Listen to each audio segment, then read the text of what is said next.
अभी आप सुन रहे हैं मैथिली की शानदार प्रस्तुति। अखन अपने सब सुन रहा छी अपन दुलारू आवाज धर्मेंद्र निर्मलिया के।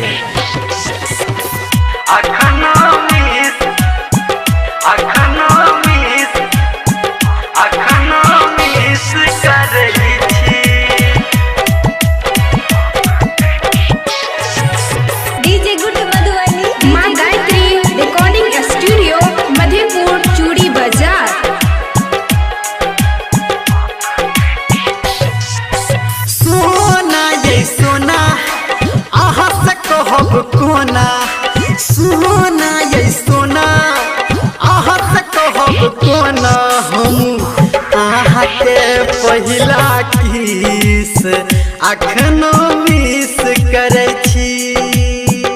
ये हम आहा के पहिला किस अखनो मिस करे छी।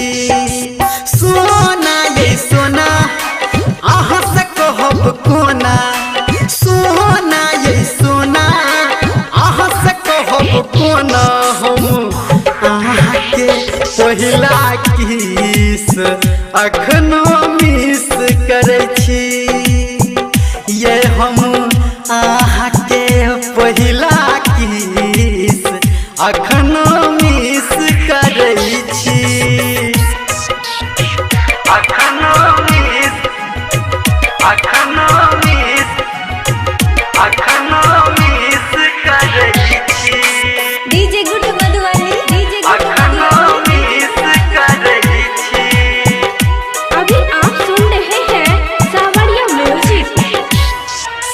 भोरे भोरे अही पे हमर जाइए पहले सुरता आहा के गीला गइए प्यार में हमरा छै पुरता हमरा छै पुरता हमरा छै पुरता। हाँ भोरे भोरे अही पे हमर जाइए पहले सुरता आहा के गीला गइए प्यार में हमर छै पुरता आहा के गीला गइए प्यार में हमर छै बुरता।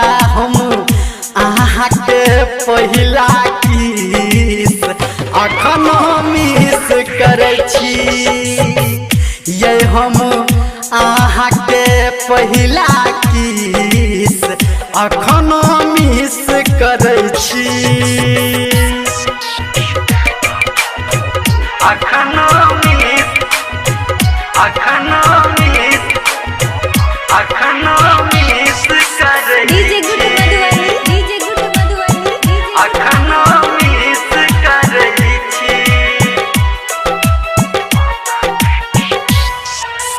आहा के फोटो रखै छी हम अखनो तकिया तोरे धर्मेंद्र निर्मलिया प्यार करैया आहा से बोरे करैया आहा से बोरे करैया आहा से बोरे। आहा के फोटो रखै छी हम अखनो तकिया तोरे धर्मेंद्र निर्मलिया प्यार करैया आहा से बोरे। हे ये धर्मेंद्र निर्मलिया प्यार करैया आहा से बोरे। हम आहा के पहिला किस अखनो मिस करे छी। ये हम आहा के पहिला किस अखनो मिस करे छी। हाँ सोना ये सोना आहा से कहब कोना सोना ये सोना आहा से कहब कोना बजुन ये।